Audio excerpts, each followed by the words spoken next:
dishes nila.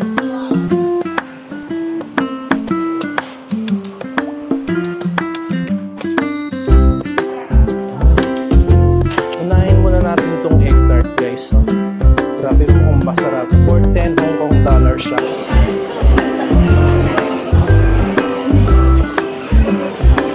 Parang malasado sa loob. What's up vlog? For today is our 6th day here in Hong Kong, no? So ngayong araw na to medyo kakaiba kasi balik tayo ulit sa walking vlog, no? Or try natin mag food trip. For the last 5 days puro lakad ang ginawa natin, or pinunta natin yung mga sikat na tourist spot dito sa Hong Kong. Like nung Wednesday nasa Disneyland tayo. Then Thursday pumunta tayo ng Ngong Ping 360. Then Friday nagpunta naman tayo ng The Peak Tram, no. Then Saturday in-experience natin yung cruise. And no kahapon, which is Sunday, is pumunta tayo ng Macau, and doon tayo nag-vlog, no, or nag-tour. Then for today ang gagawin natin is mag-food trip. Yun yung.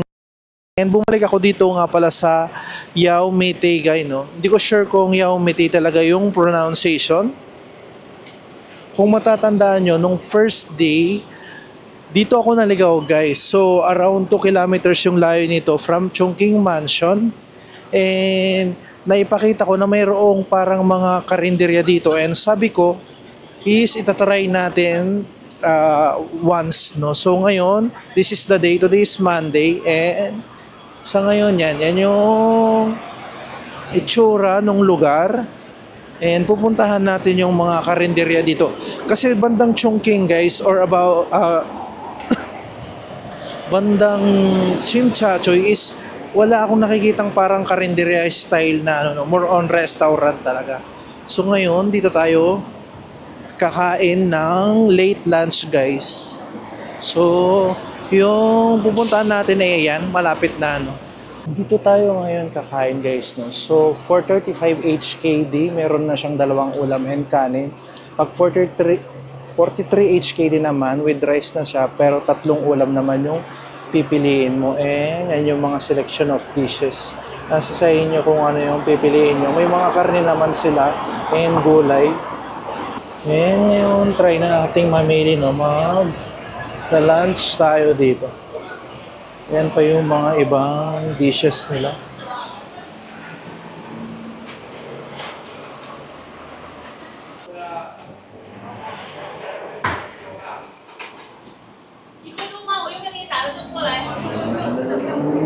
So ngayon ito yung pinili ko guys, no. May chicken tayo dito, may baboy, and yung gulay natin is ampalaya. So parang karinderya style talaga siya, no?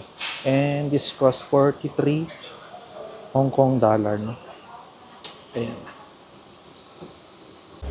For 43 Hong Kong dollar guys, is mura na siya compared sa pag kumain kayo sa labas na isang dishes lang. Pero yung pinakamababa is nasa 50 HKD rin. And at the same time, kanin na. Kain na tayo. Karinderya style. Tikman natin kung anong lasa nung karinderya na dito sa Hong Kong.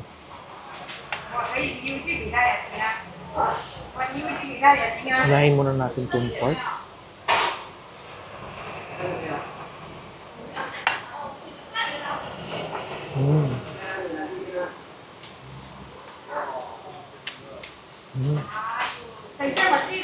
Para siyang pinatuyong adobo na mild lang yung toyo niya. Tapos parang nilagyan siya ng herbal na gulay. Sarap.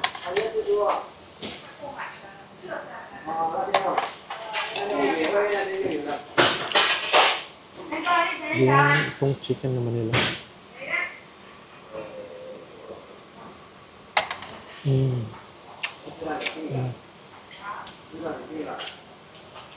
Ito talaga guys, same na same sa adobo natin. May konting spice, tapos may halo siyang mushroom. Adobong manok. Hmm.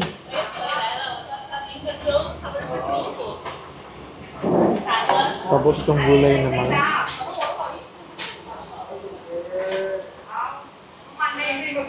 Hmm. Ba't parang Pilipino yung nagluto nito? Same na same sa atin guys. Para siyang may tomato sauce. Pero ang kinaibahan, ramdam mo yung pait niya. Pero masarap. Ako mas gusto ko yung may pait kaysa yung inalis yung pait. Hmm. Tapos meron siyang beef na ganito. Ang pinakasahod. Hmm.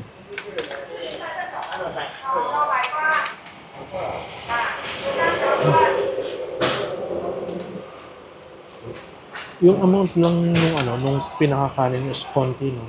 Pero okay na rin kasi marami yung ulam. So, mabubusog ka sa ulam. Parang naging ulam is yung kanin. Yung kanin mo is yung ulam kasi sa dami ng serving.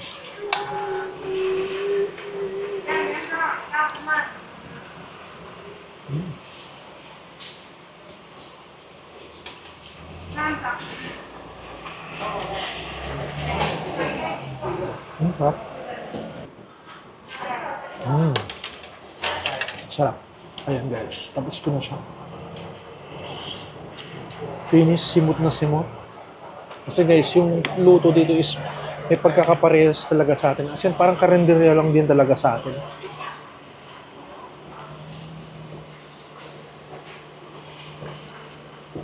Oh, wow. Busog na busog. Ayan guys, no? Tapos na tayong kumain. Ngayon, maglalakad-lakad tayo, titingin tayo kung ano pang pwedeng makain for today. Although busog na ako, no? Kasi tatlo yung ulam.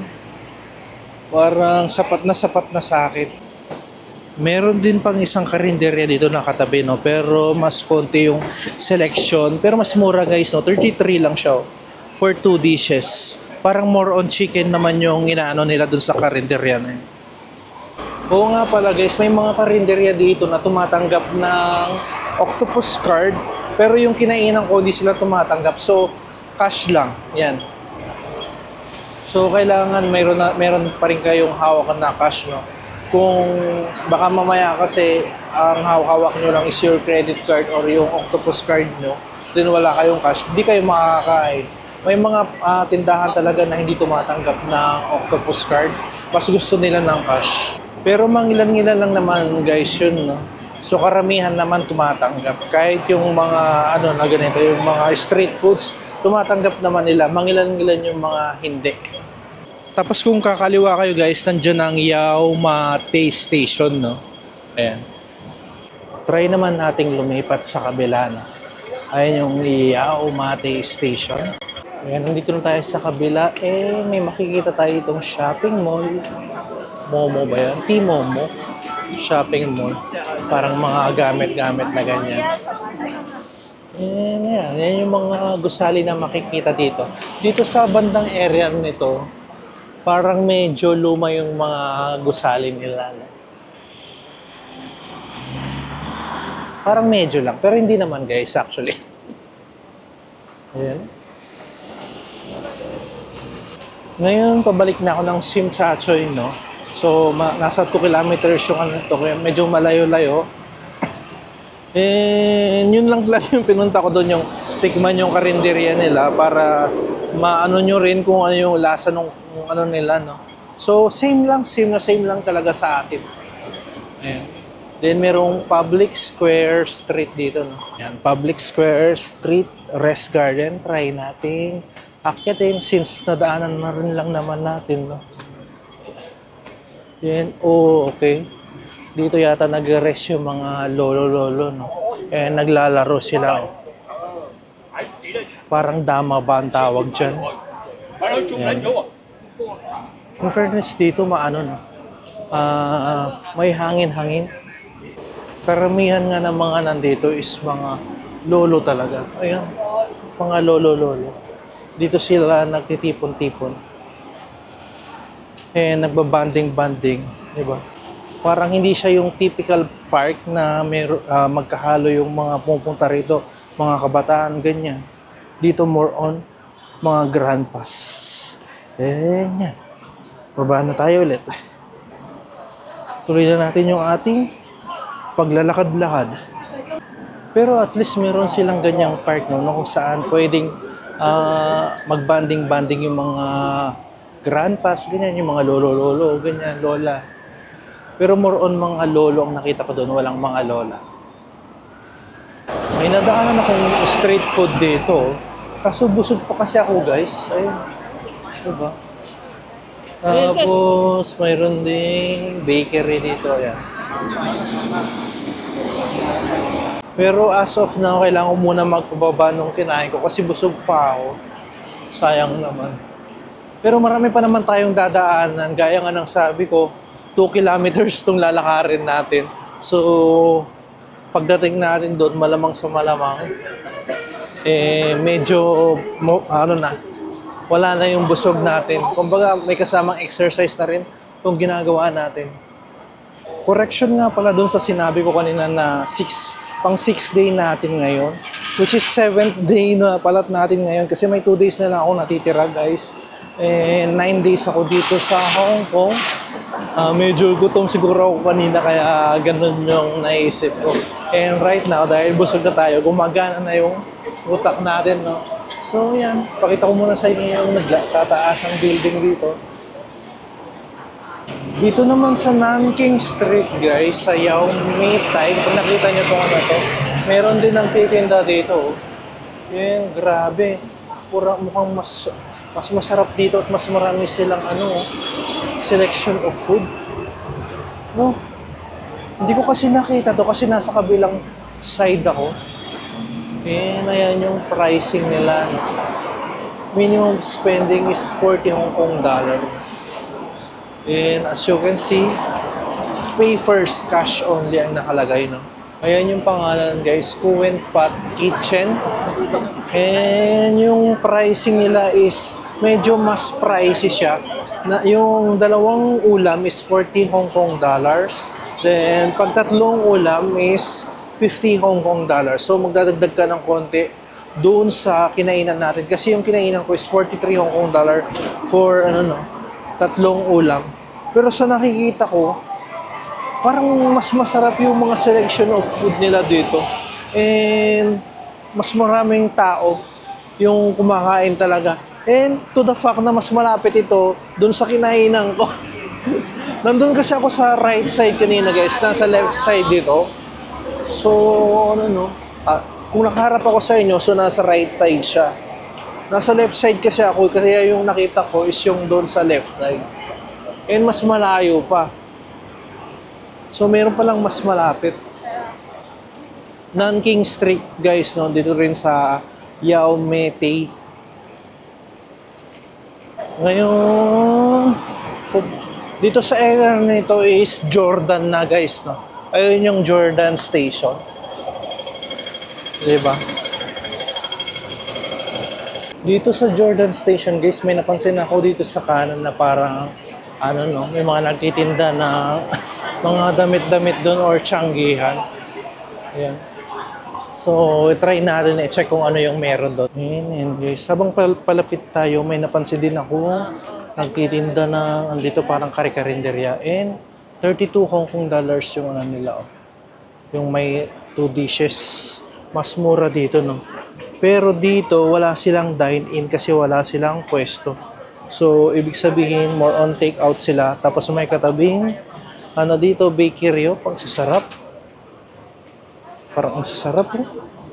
Grabe. Napaka-colorful ng mga na to, oh. Mga bread na to, oh. Yung pupunta ka sa Changi pero agaw attention yung mga nakikita mong pagkain dito. Kasi guys, dikit-dikit talaga yung mga restaurant dito. Ayan. Maliban sa mga restaurant, pati yung mga convenience store. Grabe, dikit-dikit. Ayan, malapit na tayo sa karinderya. Ayan, bago dito sa karinderya, ayan. Meron na namang dito, kainan. Mga siomai stall for 17 Hong Kong dollar. Siyuk style restaurant. Then, explore na natin ang kanilang ano no. Ayan. Kaya ang itsura ng ano dito. Same lang din naman sa atin, no? Ayan. Pero karamihan, wala silang price na tag, no? So, ibig sabihin, tatanungin mo pa sa kanila. So, magiging disadvantage sa mga foreigner kung sakasakali. Kasi hindi naman sila, nagsasalita ng English. Paano na? Oh. Diba? Meron din mga luggage dito, mga bags, ganyan. Oh. Maliit lang siya, hindi naman siya as in kalakihan. No? Maliit na pwesto lang. Ito, may nakita akong card. 30 Hong Kong dollar para dun sa ternos sa bata. Yan, lumabas na ako guys kasi maliit lang naman yung area na to, no? Itong Changia na to dito sa may Jordan Station. And try nating mag-explore dito sa kaliwa kasi parang maraming tao dito sa bandang area na to. No? More on restaurant din yung mga nandito. Ayan, no? Diba? Tapos parang may mga ano din, no? Mga, ano ba ang tawag dito? Ukay-ukay ba to? Oh. Meron din pala silang mga ukay-ukay dito. Nandiyan din ang Pizza Hut. Yan. Meron ako nakita ang restaurant dito na Michelin, no? Itong era nito.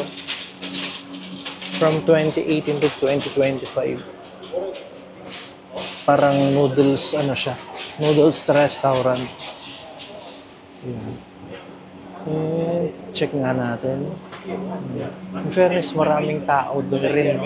Yan yung nag-range yung price nila, no? 41. Yung pinakamahal is 56 Hong Kong dollar. Pero meron din ganito, 90. Yung siguro yung beef, tsaka yung tender beef brisket, tsaka yung pig knuckles. Yun yung mahal sa kanila.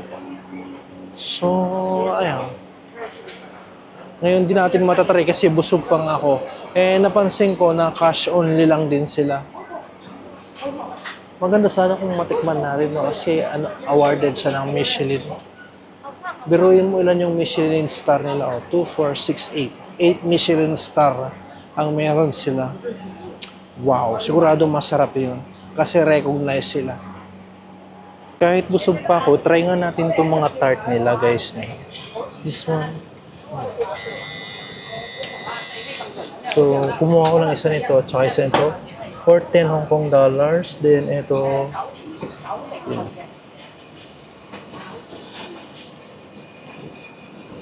Tapos yung isa is 6 Hong Kong dollars. Thank you. Ayan. Nakakatakam kasi yung paninda nila dito, guys. And katabi niya rin itong itong karinderya kanina na pinakita ko sa inyo. Dito lang yan sa Jordan Station. And syempre, tikman natin yung binili nating tart. Egg tart, tsaka hindi ko alam kung lemon tart ba yung isa. Unahin muna natin tong egg tart, guys. So, grabe mo kung masarap. For 10 Hong Kong dollars siya. Yan, di ba? Unang kagat.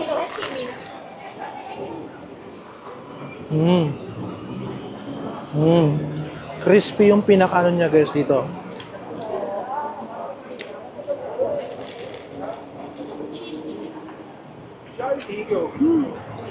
Yung pinaka-egg niya, napaka-creamy. Hindi siya yung asin matamis na matamis. Kumbaga katamtaman lang. Masarap siya, hindi siya nakakaumay.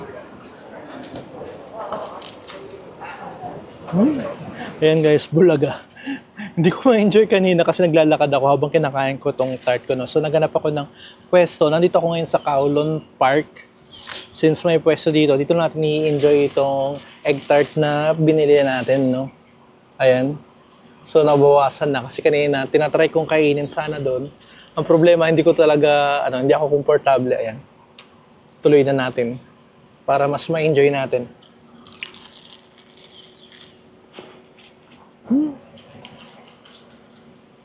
Ang sarap. Promise. Gusto ko yung, niya guys, malinamnam. Hindi siya yung asin matamis na matamis. Grabe.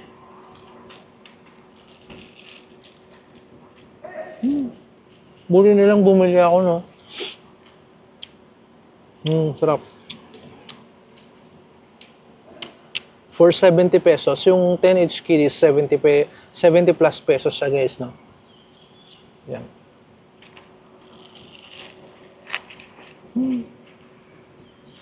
Lumapit yung kalapati sa akin, yung nakita niya yung crush nito is bumabagsak. Pakita ko sa inyo guys. Oh. Ang cute ng kalapati. Oh. Nakikikain din siya.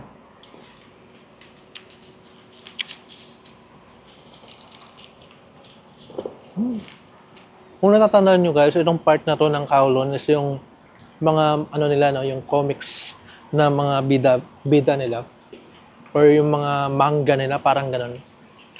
Usap.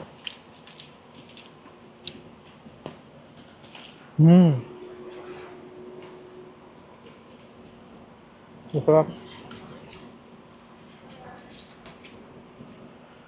Kung gutom siguro ako, bitin na bitin siya since galing naman ako sa pagkain ng lunch. Sakto. At syempre, lagyan ko ng tubig guys, no? Kasi pag binili mo to sa labas, sobrang mahal niya guys. Meron akong pinagbibilihan nito na mura. Kung mapupunta kayo ng Mirador and Chungking Mansion guys, pumunta kayo sa Chungking Mansion sa Black Sea, sa pinakadulo, no, meron nagtitinda na parang supot-supot. For 10 HKD, 5 na siya. Pero kung sa labas mo bibilihin, nasa 12 HKD ang isang piraso nito guys. Ganun siya kamahal. Eh nasa 750 ml na to. Biro mo yung 750 ml parang nasa 3,000 something or 3 liters mahigit na. Pero pag binili mo sa labas, nasa 32 HKD. Ganun siya kamahal guys. Buti nilang binigyan ako ng tip nung reception na Pinay dun sa tinutuluyan ko na doon ako bumili. At mas makakamura ako. So, bali ang isang ganito, parang pumapatak na lang siya ng 2 HKD. Parang 14 pesos na lang ang isa. Pero kung bibili ka sa labas, grabe. As in, ginto yung price niya. Ngayon, ito naman. Hindi ko alam kung ano siya, kung lemon tart ba siya or ano. Ito mas mura guys. Kanina kung 10 HKD, ito 6 HKD lang siya. Let's taste.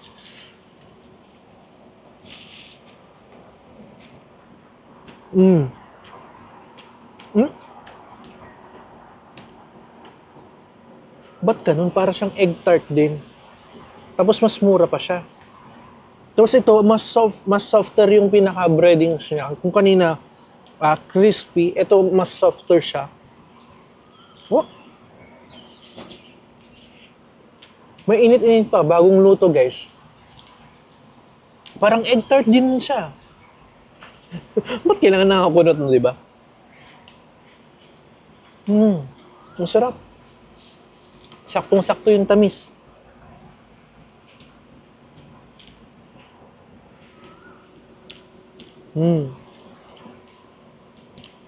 Alam ko na, yung isa guys is mas creamier compared dito.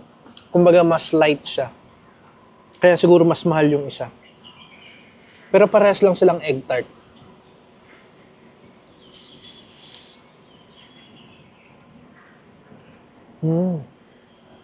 Tama. Parang ito, nararamdaman ko may hinalong white egg na siya compared dun sa isa na parang egg yolk. Parang alam ko kung paano ginawa, di ba? Parang ganun yung pakiramdam niya kasi parang nalalasahan ko siya. Parang sa ano rin guys, leche plan, di ba? Alam mo pag hinaluan nila ng egg white, dun sa pure na ano lang, yolk. Ganun na siya. Then, ayan.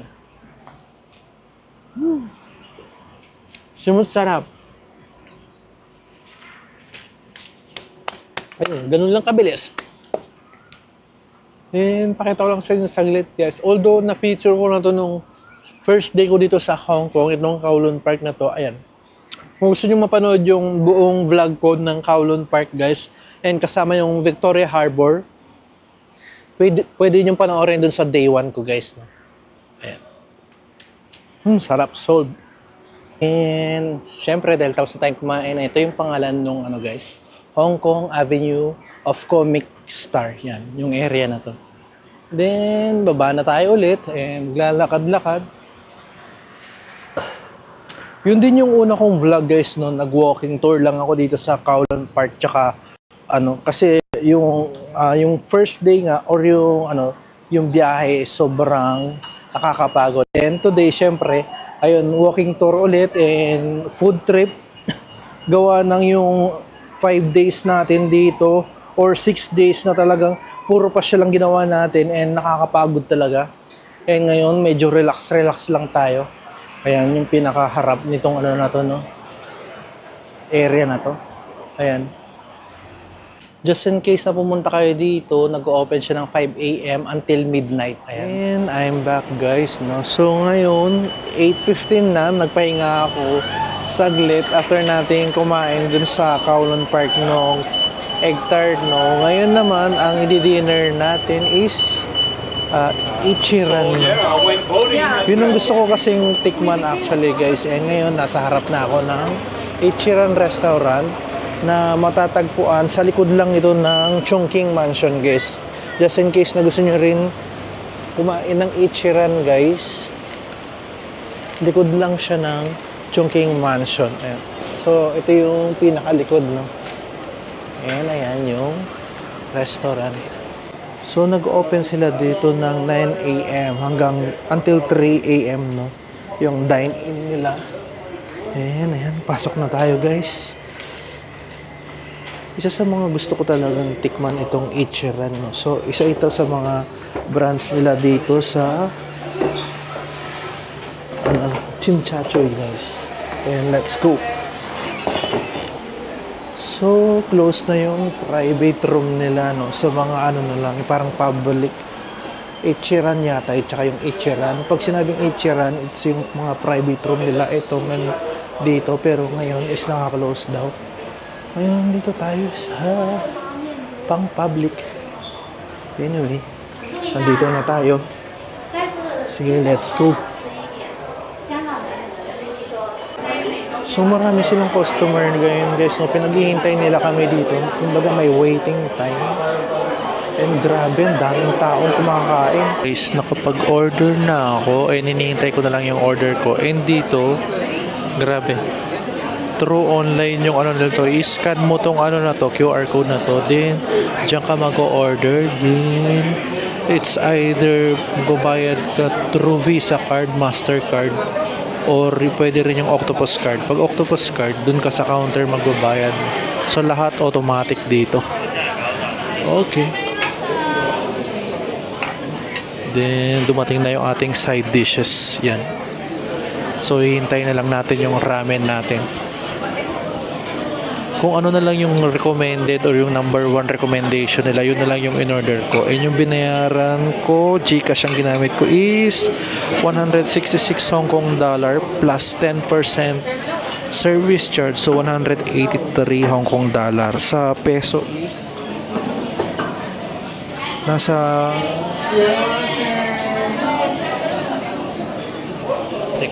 Teka lang guys. 1,297. Ayan yung nag-reflect dun sa aking Gcash. Medyo may kamahalan, no? So, bihira lang naman. Kaya sige. At gusto ko talaga siyang matikman. Hindi man tayo makapunta ng Japan. At least dito man lang sa Hong Kong, matikman natin siya. Doon sa menu nila guys may mga choices, no? Kunyari yung richness nung pinakasabaw, kung gusto mong medyo malapot-lapot or soft lang. Tapos yung pinaka noodles niya is soft, thick or medium soft, ganun siya.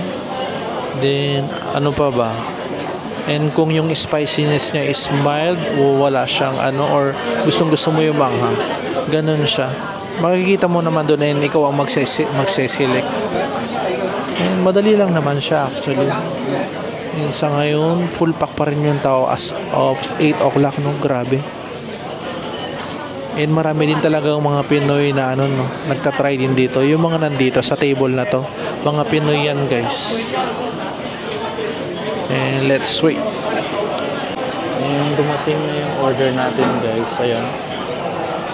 Set siya and yun yung recommended na Then let's dig in. Kaya na tayo. Bahala na si Batman. Medyo mild na manghang siya guys.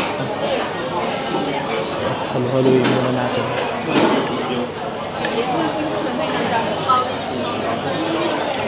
Anyway, meron din kasamang itlog.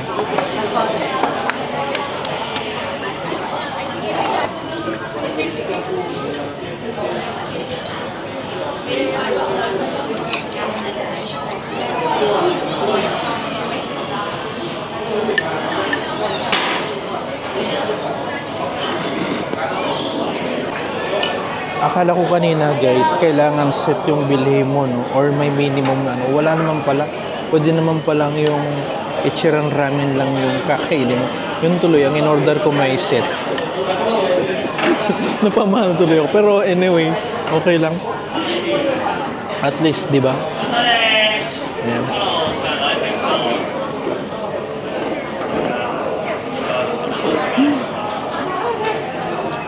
Ito kasi yung number 1 recommendation nila. Kaya yun yung in-order ko. So, para wala na lang hirap-hirap.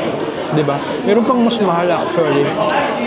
Naaabot ng 200 Hong Kong dollars. Pero ito, 169 Hong Kong dollar plus the, service charge.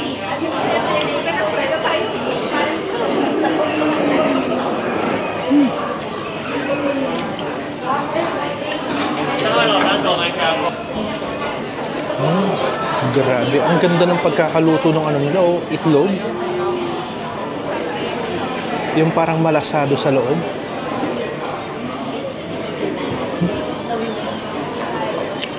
Sarap. Pag hinalo mo to dun sa yung pinaka-yolk niya sa sabaw na ganito, sigurado mas magiging creamy yung pinakasabaw niya.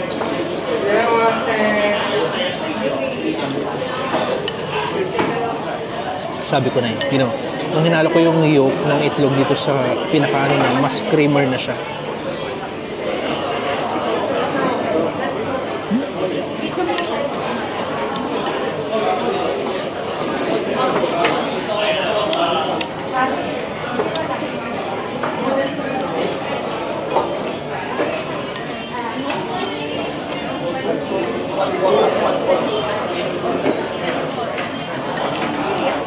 Pag titignan mo sa labas, parang walang taong pumapasok dito. Pag pumasok ka, grabe, sobrang dami parang tao dito. And meron pang linya ka.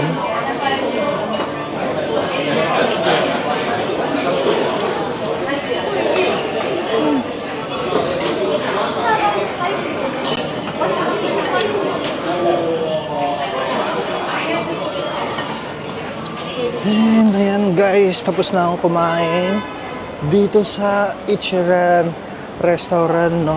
So kung gusto nyo rin siyang matikman, likod lang siya ng Chungking Mansion guys, dito sa Chimsatoy.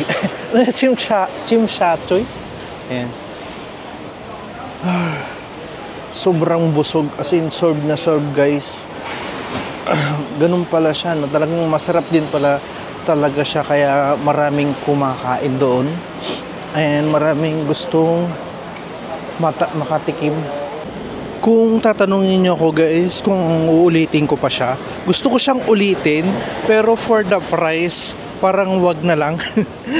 Masyado siyang pricey para sa akin, parang hindi siya affordable para sa mga taong katulad ko, di ba? Alam naman natin, biruin mo for 1,200 yung ganong klaseng pagkain, masarap siya pero pricey para sa akin. Pero kung gusto niyo siyang tikman guys, pwede rin, no? And gaya ng sabi ko, likod lang siya ng Chungking Mansion. Ayan. Ito yung mga gusali na makikita nyo if ever. At least for experience guys, di man natin siya matikman sa Japan, pero natikman natin siya dito sa Hong Kong, no? And ayan, gaya ng sabi ko, likod lang siya ng Chungking Mansion, malapit na sa uwian ko. So ngayong araw na tayo nakatikim tayo ng Hong Kong style karinderya nila, no? Tapos yung egg tart, yan. And syempre itong pinakahuli is yung Ichiran. And ngayon, yan. Ito yung sikat na tawiran dito sa harap ng Chungking Mansion. At dahil dyan guys, dyan ko muna tatapusin itong vlog na to. And see you again sa mga susunod kong vlog. Bye!